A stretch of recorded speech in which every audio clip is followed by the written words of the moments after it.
How to send money from PayPal to Venmo. I'm gonna teach you how to send money from your PayPal account to Venmo with this tutorial. This action is real simple and only needs a few steps.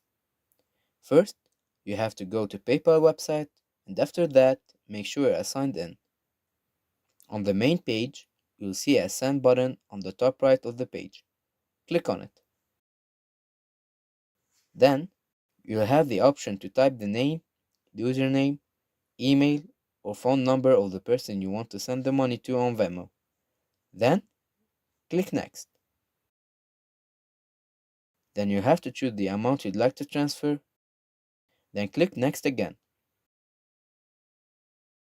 After that, you have to choose between family and friends or for goods and services. Choose for family and friends, and you're done. Simple and easy.